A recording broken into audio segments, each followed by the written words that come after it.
உங்களது மன வாழ்க்கையை மகிழ்ச்சியாக மாற்றிட நம்ம தமிழ் முருகன் சேனல் சார்பாக வாழ்த்துக்களை தெரிவித்துக் கொள்கிறோம். நம்ம சேனலில் போடக்கூடிய வரன் விவரங்கள் அனைத்தும் முற்றிலும் முழுக்க இலவசமானவையே. இந்த தகவல்கள் அனைத்தும் பெண் வீட்டாரின் முழு சம்மதத்தோடே பதிவிடுகிறோம். மணமகளின் புகைப்படமானது அவர்களின் பிரைவசி காரணமாகவே மறைக்கப்பட்டுள்ளது. இப்போ தான் நம்ம சேனலை ஃபஸ்ட் டைம் பார்க்குறவங்களா நீங்கள் இருந்தால் மறக்காமல் நம்ம சேனலை சப்ஸ்கிரைப் பண்ணுங்கள், லைக் பண்ணுங்கள், ஷேர் பண்ணுங்கள். அப்போ தான் நம்ம சேனல் போடக்கூடிய வீடியோக்கள் உங்களுக்கு நோட்டிஃபிகேஷனாக வரும். மணமகள் பெயர் பொன்னி. இவங்களுக்கு வயது வந்துட்டு 39 வயது ஆகுது. இவங்களுடைய ஜாதின்னு பார்த்துட்டிங்கன்னா இந்து சமுதாயத்தில் ஜாதி தடையில்லைன்னு சொல்லியிருக்கிறாங்க. இந்த மணமகளுடைய ராசின்னு பார்த்துட்டிங்கன்னா சிம்ம ராசி. இவங்களுடைய கல்வி தகுதின்னு பார்த்துட்டிங்கன்னா பிகாம் வரைக்கும் படித்து முடிச்சுட்டு ஒரு ஜுவல்லரி ஷாப்பில் வந்துட்டு மாதம் 28,000 ரூபாய் சம்பளத்துக்கு ஒர்க்குக்கு போயிட்டு இருக்கிறதாகவும் சொல்லியிருக்கிறாங்க. இந்த மணமகளுடைய திருமண நிலைன்னு பார்த்துட்டிங்கன்னா முதல் அல்லது மறு திருமணத்துக்கு சம்மதமும் தெரிவிச்சிருக்கிறாங்க. ஏன்னா இவங்க வந்துட்டு முதல் திருமணம் பண்ணி தன்னுடைய கணவர் கூட வாழ பிடிக்காம இவங்க வந்துட்டு இன்னைக்கு தனிமையில தான், எந்த ஒரு ஆதரவும் இல்லாம இன்னைக்கு இவங்க வாழ்ந்துகிட்டு இருக்கிறதாவும் சொல்லியிருக்கிறாங்க. இவங்களுக்கு குழந்தைங்க அப்படின்னு பார்த்துட்டிங்கன்னா ஒரே ஒரு பெண் குழந்தை இருக்கிறதாவும் சொல்லியிருக்கிறாங்க. அந்த பொம்பளை பிள்ளை வந்துட்டு இப்போதைக்கு 8வது வந்துட்டு படிச்சுக்கிட்டு இருக்கிறதாவும் சொல்லியிருக்கிறாங்க.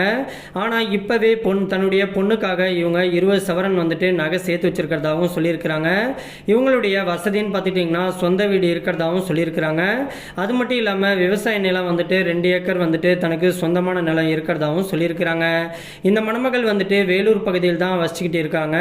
இந்த மணமகளுக்கு மறுவாழ்வு கொடுக்க போகிறவர் வந்துட்டு தன்னுடைய குழந்தையும் தன்னையும் கடைசி வரைக்கும் நல்லபடியாக பார்த்துக்கிறதுக்கு ஒரு ஆண் துணை தேவைப்படுறதுனால இன்னைக்கு இவங்க மறு திருமணம் பண்ணிக்கிறதுக்கு சம்மதமும் தெரிவிச்சிருக்கிறாங்க. தனக்கு மறுவாழ்வு கொடுக்க போகிறவர் வந்துட்டு பெருசாக படிப்பறிவு இல்லைனாலும் பரவாயில்ல, ஆனால் தன்னமரியே ஏதோ ஒரு வேலைக்கு போகக்கூடிய ஒரு நல்ல ஆண்மகன் கிடைச்சா போதுன்னு சொல்லியிருக்கிறாங்க. குறிப்பாக எந்த ஒரு கெட்ட பழக்கமும் இருக்கக்கூடாதுன்னு சொல்லியிருக்கிறாங்க. இந்த மணமகளுக்கு வந்துட்டு இவங்க இன்னைக்கு தனியாக வாழ்கிறதுனால வீட்டுடைய மாப்பிள்ளையாக வந்துட்டாலும் டபுள் ஓகேங்கிற மாதிரியே சொல்லியிருக்கிறாங்க. இந்த மணமகள் வந்துட்டு ரொம்பவே ரெக்யூஸ்ட் பண்ணி கேட்டிருக்கிறதுனால இவங்களுடைய முகத்தை மட்டும் கொஞ்சமாக மறைச்சு போட்டிருக்கோம். நேரில் வந்து கேட்டாக்க ஃபோட்டோ மற்றும் ஃபோன் நம்பர் மற்றும் வீட்டு அட்ரஸ் எல்லாத்தையும் கொடுக்குறேன்னு சொல்லியிருக்கிறாங்க. இந்த மணமகளை உங்களுக்கு பிடிச்சிருந்துச்சு அப்படின்னா ஸ்க்ரீனில் தெரிகிற இந்த மின்னஞ்சல் முகவரிக்கு உங்களுடைய முழு விவரத்தையும் அனுப்பிச்சு விட்டீங்க அப்படின்னா பெண் வீட்டார் சைடு உங்களை பிடிச்சிருந்துச்சுன்னா அவங்களே தொடர்பு கொள்றேன்னு சொல்லியிருக்கிறாங்க. அதுக்கு அடுத்த மணமகளுடைய பெயர்னு பார்த்துட்டிங்கன்னா ராதிகா. இவங்களுக்கு வயது வந்துட்டு 42 வயது ஆகுது. இவங்களுடைய ஜாதின்னு பார்த்துட்டிங்கன்னா இந்து சமுதாயத்தில் சோழிய வெள்ளாளர் உட்பிரிவை சேர்ந்தவங்க. இவங்களுடைய ராசி வந்துட்டு விருச்சக ராசி, கேட்டை நட்சத்திரத்தை சேர்ந்தவங்க. இவங்களுடைய கல்வி தகுதின்னு பார்த்துட்டிங்கன்னா டிகிரி பண்ணியிருக்கிறதாகவும் சொல்லியிருக்கிறாங்க. இந்த மணமகள் வந்துட்டு ராசிபுரம் பகுதியில் சொந்தமாக கோழி பண்ணை வந்து வச்சு நடத்திட்டு இருக்கிறதாகவும் சொல்லியிருக்கிறாங்க. இப்போதைக்கு கோழி பண்ணை மூலியமாக தனக்கு தேவையை பூர்த்தி பண்ணுற மாதிரி நல்ல ஒரு வருமானம் இதுலேருந்து வந்துகிட்டு இருக்கிறதுனால இதையே பிஸ்னஸாக எடுத்து பண்ணிகிட்டு இருக்கிறதாகவும் சொல்லியிருக்கிறாங்க. இந்த மணமகளுடைய திருமண நிலைன்னு பார்த்துட்டிங்கன்னா 2ஆம் திருமணத்துக்கு சம்மதமும் தெரிவிச்சிருக்கிறாங்க.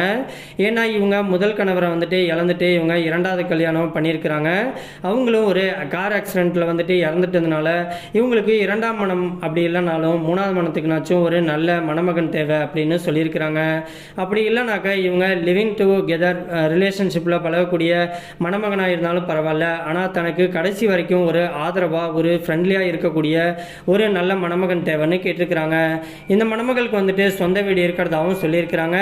இவங்க ரொம்பவே ரெக்வெஸ்ட் பண்ணி கேட்டிருக்கிறதுனால இவங்களுடைய முகத்தை மட்டும் கொஞ்சமாக மறைச்சு போட்டிருக்கோம். நேரில் வந்து கேட்டாக்க ஃபோட்டோ மற்றும் ஃபோன் நம்பர் மற்ற டீட்டெயில் எல்லாமே கொடுக்குறேன்னு சொல்லியிருக்கிறாங்க.